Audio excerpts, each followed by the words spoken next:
Bienvenidos a TV UNAM, yo soy Anel Pérez, esto es Observatorio Cotidiano en la Cultura. Hoy vamos a hablar de libros sobre equidad y diversidad en libros para niños y jóvenes. Nos acompañan Miriam Vidriales, de Grupo Editorial Planeta, nos acompaña Alfonso Ochoa, escritor, y nos acompaña Estefanía Landa, de los proyectos especiales de la CONAPRED, del Consejo Nacional para la Prevención para la Discriminación. ¿Cómo están? Muchas gracias por aceptar nuestra invitación. Me gustaría empezar contigo, Estefanía. ¿Cuál es la problemática y la discriminación que nos lleva a pensar que la equidad es un tema por defender y que la diversidad también? Bueno, ¿no? En un principio, ¿no?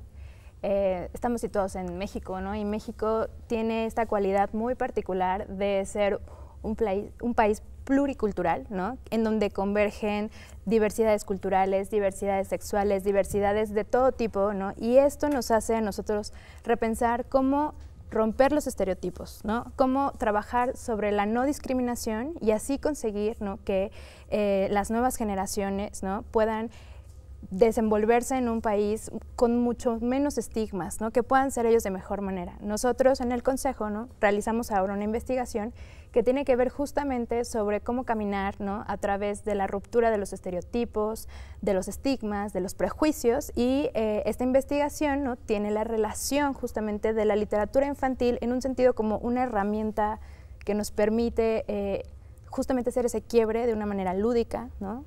A través de, bueno, los niños en México, muchos de los niños, las niñas y los niños en México, ¿no? tienen como primeros libros de literatura sus libros de texto, ¿no? Y muchas veces estos libros de texto son un dedito regañón, ¿no? que te dice desde el adultocentrismo cómo los niños deben de concebir la literatura, ¿no? y terminan asustados y no quieren saber después más de ello, ¿no? sin saber que esto puede ser mágico, ¿no? Claro. Miriam, Alfonso, la literatura clásica ha sido reproductora y productora de esquemas y estereotipos donde las princesas viven muy felices y se casan, donde las protagonistas son pasivas, donde los que hacen las hazañas más valientes son los hombres, donde los besos marcan el inicio de una felicidad eterna, casi siempre, o siempre la literatura clásica entre un hombre y una mujer. Esta discriminación a la que se refiere la CONAPRED y las investigaciones a las que se refiere Estefanía, en el esquema de la diversidad sexual, cuando hablamos de literatura para niños, pensamos que es un tema que no es apropiado, que es un tema que debe estar alejado de los niños y que debemos de seguir leyendo estas literaturas que reproducen estos esquemas y estereotipos de los que habla Estefanía. ¿Cómo es que desde sus labores como autora y en el Grupo Editorial Planeta, cómo es que pueden romper estos esquemas? ¿Cómo es que este libro, todos estos libros que están acá, son un instrumento para romper esquemas y paradigmas? ¿Quieres? Tú empieza tú. Bueno, sí, creo que en esencia estamos acostumbrados a hacer una lectura de la literatura, sobre todo la literatura infantil, como un instrumento de evasión. Un instrumento de... confundimos la ficción como la producción de una evasión de la realidad. Y me parece que en ese sentido, por supuesto, es muy padre ver que, y no me parece nada malo que un niño juegue y se imagine rey, y no me parece tampoco en el fondo nada malo que una niña juegue y se imagine princesa. Lo que es un poco peligroso es que sea lo único que las únicas posibilidades que tenga. Y en ese sentido, la realidad, últimamente me parece que la realidad es un muy buen ingrediente o es un muy buen empuje para entonces construir ficciones. La realidad, lejos de esa característica evasiva del cuento, ¿no? Vamos a hablarle de reyes y hadas. Me parece que hay un montón de producción ya, muchísima producción, que de muy buena calidad, de muy buena consistencia narrativa, y ficción que está retomando la realidad cercana a los niños, que tiene que ver con violencia, no hay ni modo, ¿no? Con estas nuevas formas de relacionarnos en términos de género, pero también en términos de poder, y hay un montón de temas que se están abriendo a partir, diría yo, de la inclusión de la realidad que tradicionalmente queríamos alejar, pareciera, de nuestra relación con el lector. La muerte, el divorcio, sí, las adicciones, la muerte, el abuso, ¿no? La muerte, la por ejemplo, la migración. En el caso del libro del que quisiera preguntarte específicamente, Miriam, ustedes han hecho un esfuerzo para hablar de mujeres protagonistas que han cambiado la historia en un lenguaje pedagógico absolutamente apropiado para niños y niñas, pero también niños y papás, hombres, que quisieran entrarle a los cuentos de Buenas noches para niñas rebeldes. ¿En qué consiste este proyecto? Pues mira, este proyecto es un proyecto que encontraron nuestras editoras, Carmina Rufrancos y su equipo, y fue muy interesante porque surge a partir de un crowdfunding. Las autoras son Elena Favilli y Francesca Cavallo, son un par de italianas gays que viven en Los Ángeles, que se fueron de Italia porque pues allá no se podía vivir como ellas querían vivir, y crearon Timbuktu Labs, que es una empresa que se dedica a dar herramientas para acabar con los estereotipos de género entre los niños, para decir los niños y las niñas son iguales, sobre todo desde un discurso de empoderamiento de las niñas. ¿No? De tú puedes ser lo que tú quieras, tú puedes hacer lo que tú quieras. Elena es semióloga, Francesca es comunicóloga, y dieron con este libro, que en teoría sería un libro de no ficción, porque lo que son pequeñísimas biografías de una página que cuentan la historia de alguien en el momento en que se da cuenta de su superpoder. ¿No? Cleopatra, el día que dijo, yo voy a dominar Egipto. Andrea, lo que toman es ese momento de poder, lo narran, y entonces se convierten en pequeños cuentos superpoderosos y lo empacaron como un libro de cuentos para antes de dormir. Esto empezó como un crowdfunding, ellas iban por X cantidad, juntaron $1 millón, se convirtieron en el crowdfunding más grande en la historia de los crowdfundings, que es medio reciente, pero que igual, y se empezó a convertir en un fenómeno de empoderamiento femenino en particular. A nosotros, ¿qué nos encantó cuando lo publicamos? Bueno, claramente esto era un libro para México, México un país con feminicidios, México un país en donde la igualdad de género no existe en muchísimas esferas, México un país en donde 7 de cada 10 personas que leen libros son mujeres. Entonces, claramente nuestros editores dijeron, aquí hay una oportunidad. Lo que no sabíamos es la manera en que se iba a viralizar este libro, la manera en que la gente iba a responder y las múltiples lecturas que estas historias tienen para mujeres y hombres en México. Hemos recibido cartas de papás diciendo, bueno, para mi hija este libro es lo mejor, no lo puedo creer, me dan una herramienta para hablar con ella, porque al final lo que se convierte es como en un arma disfrazada de una belleza brutal, porque es un libro precioso, tiene ilustraciones, todas las ilustraciones las hicieron mujeres, rica, es ligero, las niñas se lo leen, pero la forma en que las propias niñas y los papás se apropian del producto como un arma para cambiar su realidad. O sea, muchas mamás no dicen, ay, bueno, esto es un artículo de género que me va a ayudar, no teorizan el libro, pero sí se dan cuenta del poder que tiene. Y yo creo que ahí un poco lo que dice Alfonso es que las historias y la forma en la que las empacamos y la forma en que las contamos cambian la vida de las personas y tocan la vida de la gente. Nunca sabes cómo lo van a hacer. Claro. Pero cuando te das cuenta que lo hacen, ¡pum! O sea, tienes un regalo y tienes una cosa muy poderosa que la propia gente se empieza a pasar. A nosotros nos pasó que los libreros nos decían, se está llevando la gente el libro por 5, por 10, porque las mamás decían, no, es que yo lo quiero para los regalos de la escuela, es que lo quiero para mis amigas. Ese es el tema que iba a ir. ¿Por qué la necesidad y por qué desde la CONAPRED? Porque claro, el mundo editorial lo entiendo, tú estás hablando de ventas, tú estás hablando como autor de romper estereotipos, pero como CONAPRED, ¿cuál es la tarea es decir, cómo aterrizamos este discurso que todo mundo apoyamos en teoría, que es el de la práctica de la diversidad? Todo mundo creemos que somos incluyentes, que somos respetuosos, no solo de la equidad, sino de la diversidad, específicamente la sexual, y el problema es cuando llegamos con los niños, aparentemente. ¿Cómo le explicamos a los niños que hombre más hombre igual a familia, como en el libro de Alfonso, que mujer igual a familia, incluso con las hijas? ¿Cómo es que la CONAPRED incluye la literatura específicamente para niños como una herramienta, la palabra que usó, como una arma, dijiste tú? Una herramienta. Bueno, en principio, ¿no? El Consejo, ¿no? Realmente tiene esta como conciencia de la deuda histórica, ¿no? Que tiene la sociedad, ¿no? Con las nuevas generaciones en torno a la discriminación, en torno a los feminicidios, en torno a la desigualdad, ¿no? Y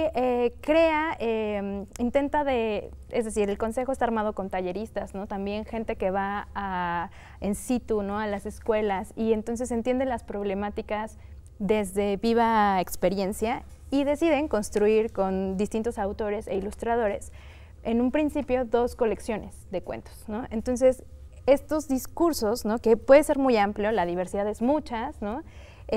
deciden concentrar el tema de diversidad en distintas colecciones. Es decir, una colección de ellas es Quipatla, que son como dos partes, cada una cuenta con 12 cuentos, y cada uno de estos cuentos relata un punto en específico sobre la discriminación. Exactamente, pero por parte, digamos, o sea, como dándole cavidad. Déjame meterme en tu tema, pero es una niña que su familia le dice que no puede seguir estudiando porque es niña, un niño que es afeminado, que él es heterosexual, pero le gusta bailar y le gusta hacer coreografías con las niñas, y eso causa rechazo, el tema de la transexualidad, en la transexualidad. Tiene 3 abuelas. Y la diversidad sexual, ¿no? En Rogelio y los rollos velados.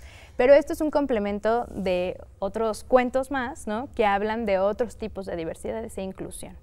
Cada uno de estos libros trae actividades, no solamente como, léalo, gente, léanlo por favor, y pues bueno, no, sino que acompañan actividades, encuestas, ¿no? La ENADIS, que incluso la ENADIS 2017 hicimos una recopilación nueva, ¿no? Del 2017 que va a salir ahora en 2018, y trae nuevos datos sobre lo que los niños sienten, ¿no? Cómo se sienten en torno a la discriminación, ¿no? Cómo se sienten en torno a la diversidad, ¿no? El niño como sujeto y centro del tema de la diversidad. Déjame quedar hasta ahí estos temas.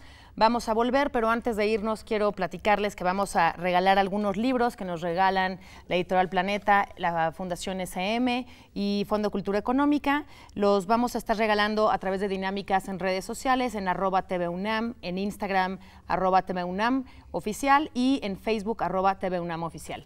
Vamos a regalar Sombras de Arcoíris de Mónica Brosson sobre un niño, una pareja de chicos que deciden decirle a sus papás al mismo tiempo y al mismo día que son gays y la reacción que tienen sus diferentes papás. Voces en el Parque, que es un libro de diversidad más bien social y también de género. Por supuesto, Miriam, Cuentos de Buenas Noches para Niñas Rebeldes.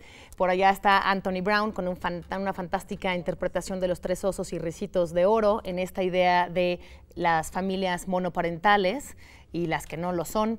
En fin, no se vaya, estamos hablando de diversidad y equidad en libros para niños. TVUNAM, esto es Observatorio Cotidiano en la Cultura. Volvemos en un segundo, no se vaya.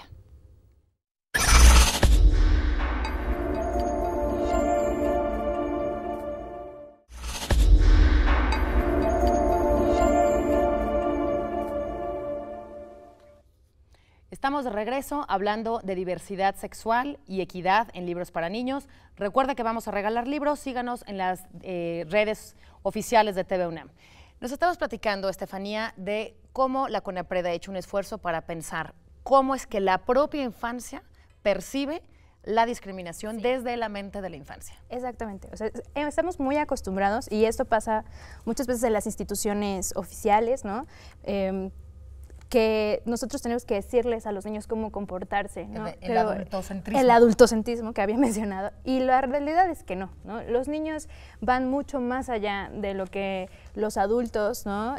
Percibimos. Incluso yo creo que uno se pone triste cuando crece porque es como que vas perdiendo esos talentos, ¿no? Que los niños traen innatos. Hay niños incluso que hemos tenido en los talleres del consejo que a quienes luego les dicen, ¿sabes qué? Fíjate que Juanito, ¿no? Tiene 2 mamás y pues, ¿qué opinas tú, no? Y los niños ni siquiera lo registran, ¿no? Incluso en una ocasión, esta historia es real, ¿no? O sea, Juan tenía 2 mamás, ¿no? Y Pedro le dijo a su mamá, ¡ay, qué horror!, ¿no? Lo van a regañar el doble, ¿no? En lugar de decir, claro, el estigma, ¿dónde está? No, claro, no hay estigma, ¿no? Para los niños así es esto, ¿no? Y en ese sentido, Alfonso, ¿cuál es tu discurso como autor? ¿Y qué resquemores tienes que sobrepasar cuando tú decides hablar de este libro fantástico que se llama Esta familia que ves, que es todas las familias posibles, monoparentales, no homosexuales, el viudo, todas las familias sin hijos, etcétera? ¿Cómo le hablas a un niño y cómo es que haces a un lado al mediador? Bueno, cuando decimos cómo le hablas a un niño, tienes mucha razón por ahí. Es muy probable que en buena parte del público al que va en el fondo este libro es a los adultos. Los niños en general pertenecen a un universo que reconocen como suyo, no como otro, y es diverso. Es decir, cuando yo crecí, cuando yo era niño, y por supuesto pertenecía a mis padres se separaron y pertenecía a una de esas familias ya, para mí sí fue una crisis, y la crisis tuvo que ver con ¿cómo me voy a presentar yo como parte de una familia qué? Si en la televisión, los comerciales de cereal, si recuerdo mucho el logotipo del Canal 4, que era un logotipo de una familia, y por todos lados los logotipos. Mamá, papá, hermanito, sí, claro, hermanita. más chico, más grande, luego sabes quién es el papá, todo es perfectamente estructurado, y de pronto pasa el tiempo y te das cuenta que cuando los niños reciben esta lectura, se hallan perfectamente ahí, porque este libro no es sobre los otros, es sobre mí. Claro. Porque es ¿Por qué altamente. no nos cuentas un poco de qué va el libro? Porque es altamente probable, sí, porque es altamente probable que yo me reconozca en una de esas familias, que por cierto no es la familia del comercial de cereal.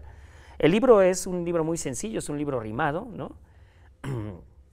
Creo que sí tienes mucha razón, es muy apto como para leerlo con adultos, con niños. Es un libro rimado que hace una especie de recuento de distintas familias. Tiene un leitmotiv que comienza la rima siempre diciendo esta familia que ves, y construye una familia que no necesariamente es la familia típica que reconocemos, y me parece que es todo el tiempo. Me gusta, aunque yo suene un poco mal que lo diga yo como autor, me gusta que no pretende decir, mira, esas son otras, también son familias, y deberías reconocerlas como familias, sino en realidad de lo que habla es de las cosas que pasan en las familias. Es decir, sin moraleja. Sin moraleja, ¿no? Lo que nos importa es que hay no sé, me parece que ustedes lo han leído, pero hay una mezcla incluso de humor con tragedia, ¿no? Claro. Hay muerte. Hay una mamá con Alzheimer. Con Alzheimer. ¿no? Hay un papá que se muere haciendo trabajo. De descarga, ¿no? Con estas ruinas que ves, claro. Esta familia que ves. O sea, creo, la propia tipografía, la A de familia cayéndose, o sea, bueno, no todo es perfecto, ¿no? Y habla de esa bonita imperfección, claro. ¿no?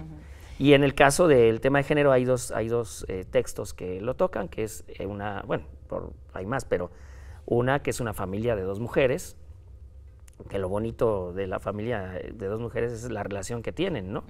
Una relación de ir al teatro y que una pinta muy mal por ahí, ¿no? Y una familia de una niña con dos papás. Exacto.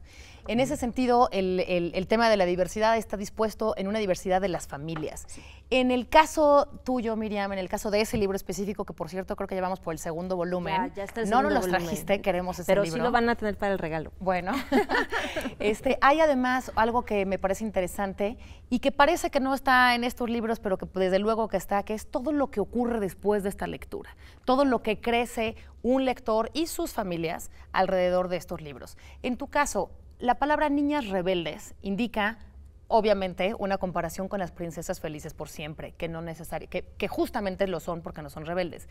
¿Cuál ha sido la recepción y cuál ha sido la lectura alrededor de la lectura? Mira, es muy poderoso. Justamente el tema de niñas rebeldes, en algunos países, no fue el caso en México, pero a las autoras le han pedido, oye, es que quítale rebelde porque pues el canal de venta igual no lo ve bien. Rebelde tiene una connotación negativa, ¿no? El que es rebelde está enfrentando a un status quo, está diciendo esto está mal y lo quiero cambiar.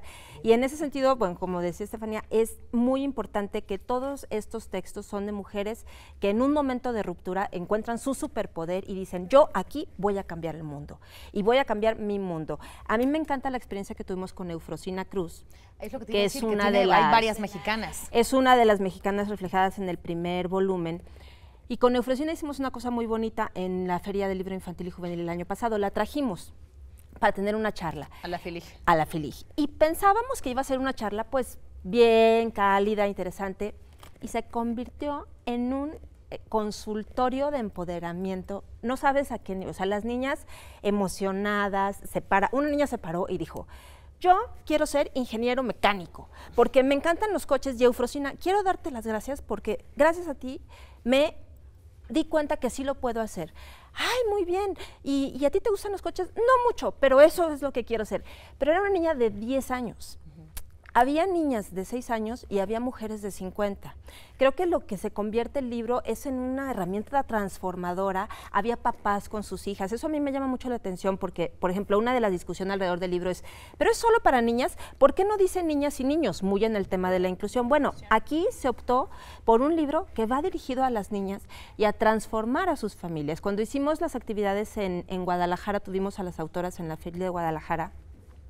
la cantidad de papás que acompañaban a sus hijas, pero además literalmente las acompañaban, o sea, ahí la niña era la que traía el libro, yo voy por la firma, tu papá, aquí espérame, o sea, y los papás en un plano totalmente secundario de es lo tuyo, ¿no?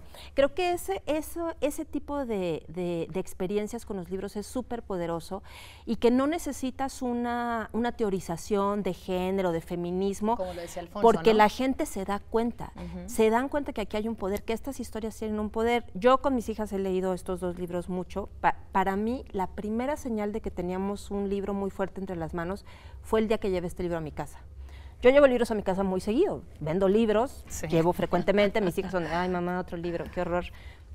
El día que llevé este libro, pasamos todo el fin de semana hablando del libro, jamás nos había pasado. Entonces ahí también tú te das cuenta de, bueno, de qué les interesa, de cómo van aterrizando en la realidad, de cómo es tu experiencia. Yo creo que en el caso de Cuentos de Buenas Noches para Niñas Rebeldes, mucha gente puede ver un libro bonito e historias interesantes, pero muchísimas mujeres encontramos aquí nuestra experiencia de vida y eso es lo que lo hace poderoso, eso es lo que dices, eso me ha pasado, un poco como con Alfonso. Alfonso, ¿no? ¿Tú qué experiencia has tenido con tus lectores, lectoras? Muy particulares de gente cercana y creo que en términos generales, insisto, no es el reconocimiento de que hay otras familias distintas, sino el reconocimiento de que ellos pueden hablar abiertamente de una familia que ante sus propios ojos podría haber parecido antes disfuncional, ¿no? Es decir, concretamente en una familia en cierta crisis de cambio, en cierto momento de crisis, la lectura ayudó a esta idea de que, bueno, no soy tan otro, ¿no?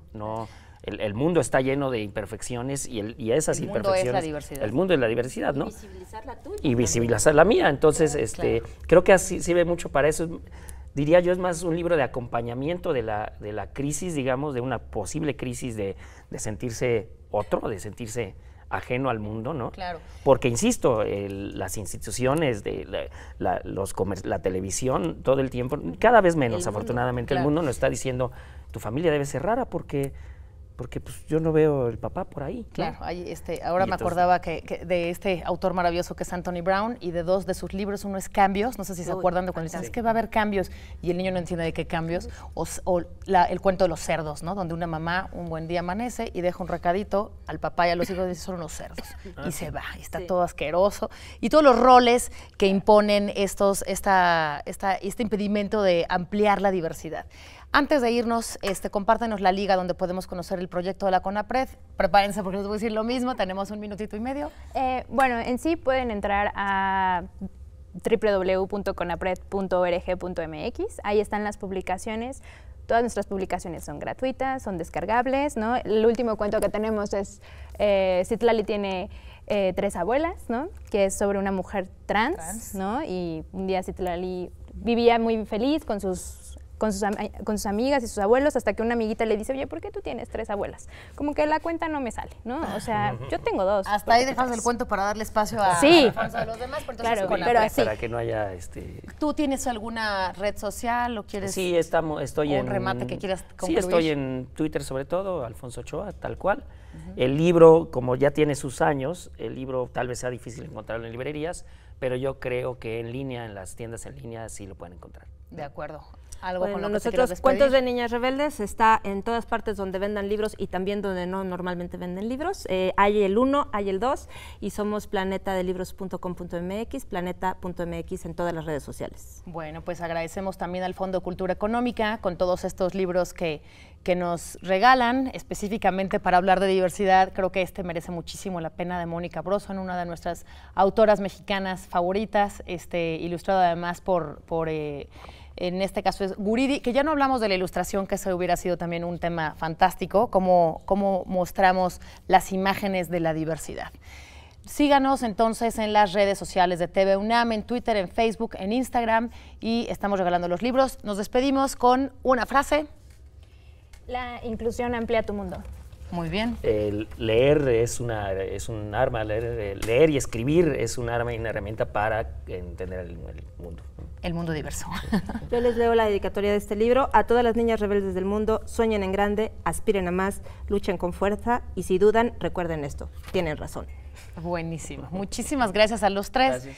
Este fue un programa para hablar de cómo los libros transforman, educan en la equidad, en la diversidad, nos provocan, nos obligan a movernos de donde estamos. Esto es Observatorio Cotidiano en la Cultura. Yo soy Anel Pérez y me despido de usted desde TV UNAM. Hasta la próxima.